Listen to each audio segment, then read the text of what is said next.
Regardez votre main. Cette main qui tient peut-être votre téléphone, qui a tourné les pages de milliers de livres et qui a serré même d'autres mains. Votre main a une histoire. Une histoire qui commence pas à votre naissance, ni même à la naissance de l'humanité. Nous sommes faits de poussière d'étoiles. C'est une phrase que vous avez sans doute déjà entendue. Une phrase qui sonne un peu poétique, presque mystique. Mais c'est aussi l'une des vérités les plus littérales que la science n'ait jamais découvertes. Chaque atome de carbone dans votre peau, chaque atome d'oxygène que vous respirez, chaque atome de fer dans votre sang, tous ont été forgés dans le cœur d'une étoile. Pas métaphoriquement, mais littéralement.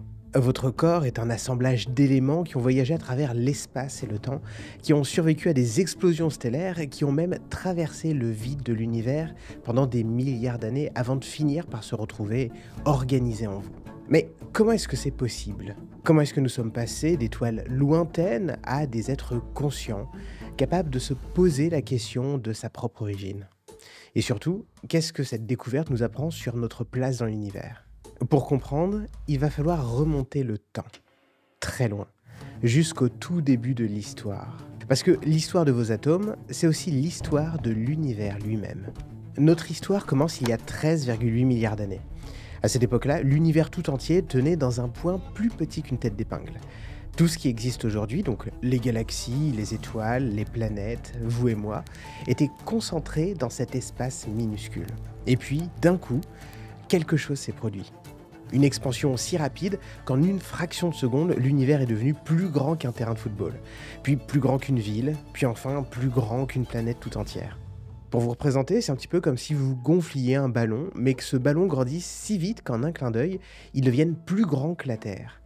Eh bien, c'est ça le Big Bang. Sauf que là, c'était pas vraiment une explosion dans l'espace, c'était l'espace lui-même qui se mettait à s'étendre.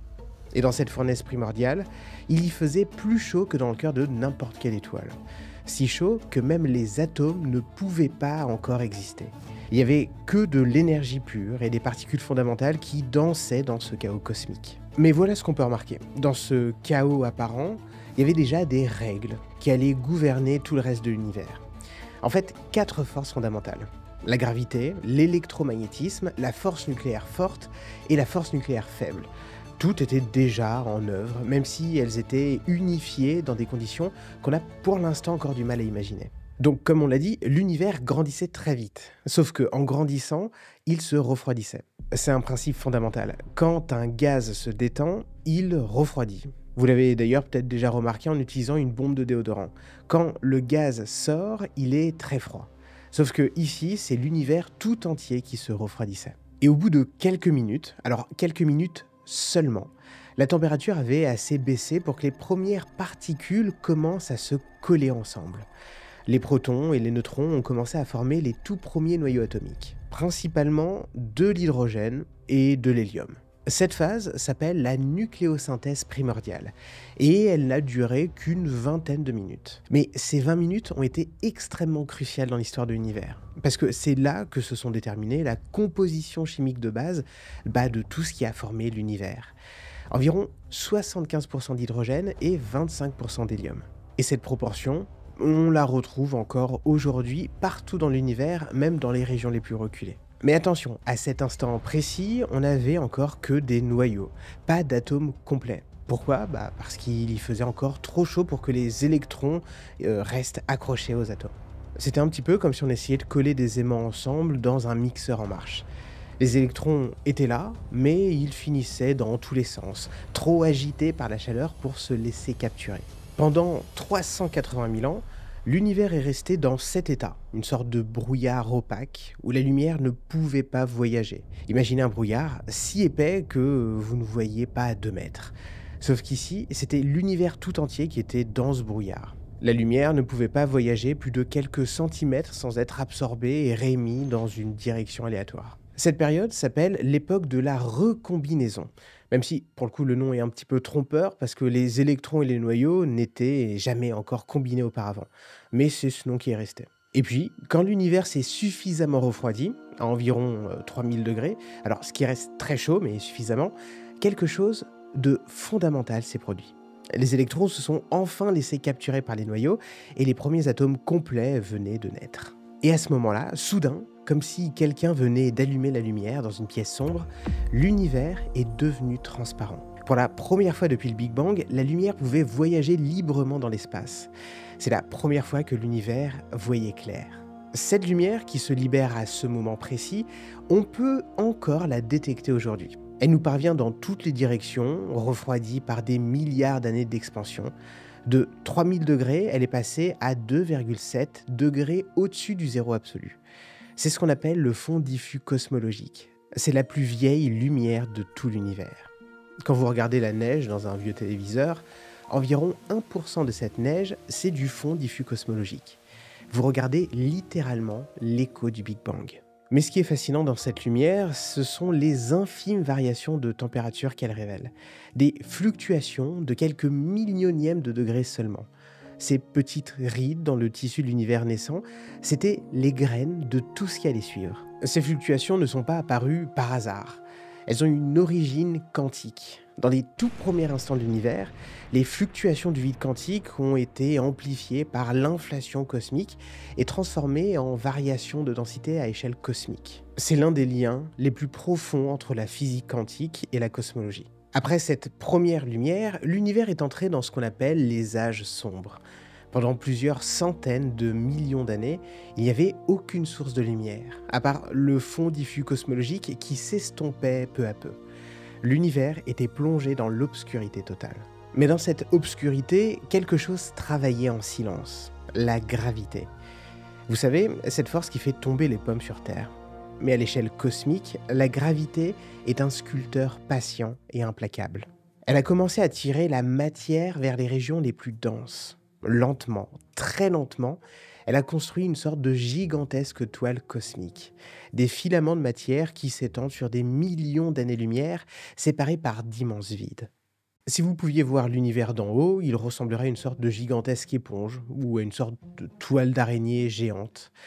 Cette structure, qu'on appelle la toile cosmique, est encore visible aujourd'hui dans les distributions des galaxies.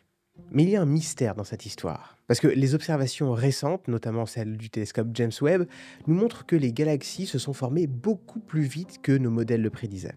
On voit des galaxies massives déjà bien sculptées, à peine 400 millions d'années juste après le Big Bang.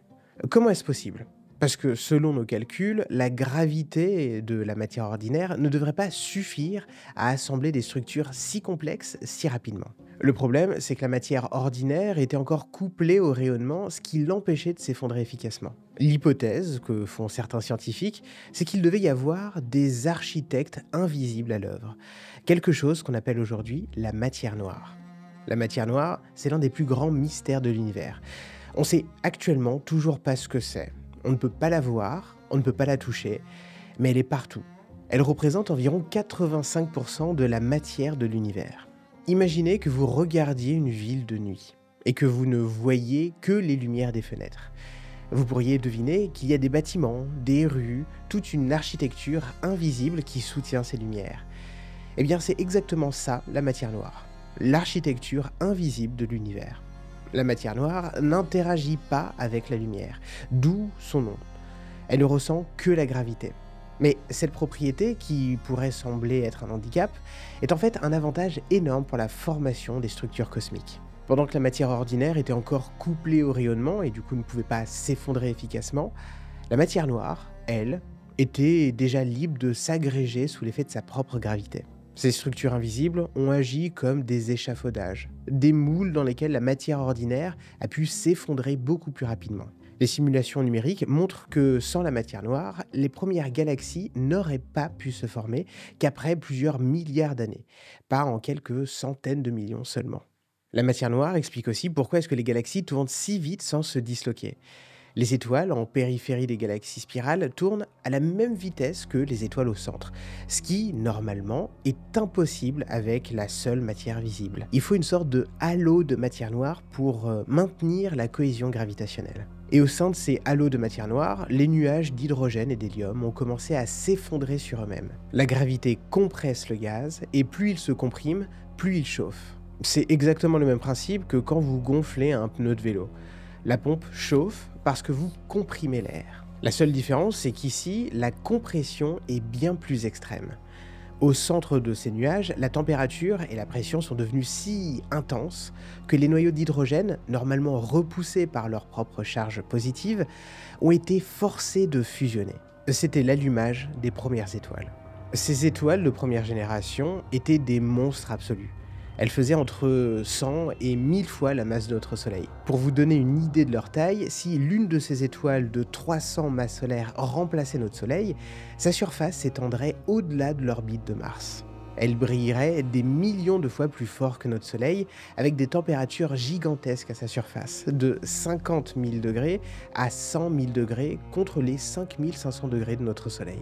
Si vous déplaciez l'une de ces étoiles à la distance de l'étoile la plus proche de nous, par exemple Alpha Centauri, elle brillerait dans notre ciel comme un second Soleil. Ces géantes étaient si massives qu'elles déformaient significativement l'espace-temps autour d'elles.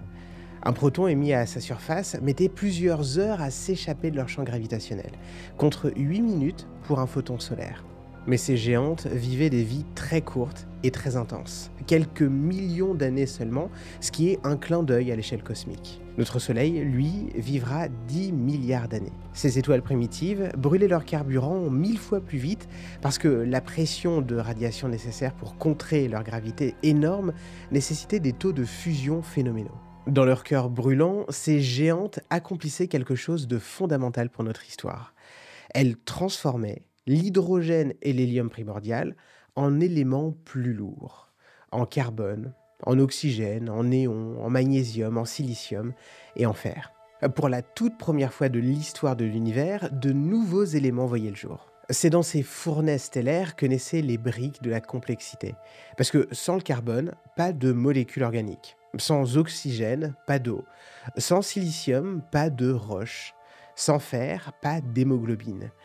Ces étoiles géantes étaient les premières usines chimiques de l'univers. Alors pour comprendre comment est-ce qu'on est arrivé jusqu'ici, il faut d'abord que j'explique en détail ce qui se passe vraiment à l'intérieur d'une étoile. Parce que les étoiles, ce sont pas juste des boules de gaz qui brillent. Ce sont des usines cosmiques qui fabriquent des éléments dont nous sommes faits. Une étoile, c'est un équilibre parfait entre deux forces opposées. D'un côté, la gravité, qui veut tout écraser vers le centre, avec une force proportionnelle à la masse au carré. De l'autre, la pression de radiation issue de la fusion nucléaire qui pousse la matière vers l'extérieur. C'est ce qu'on appelle l'équilibre hydrostatique. Et cet équilibre fonctionne avec une précision remarquable grâce à ce qu'on appelle un mécanisme de rétroaction négative. En gros, si la fusion s'emballe, l'étoile se dilate légèrement, ce qui la fait refroidir, et la fusion ralentit.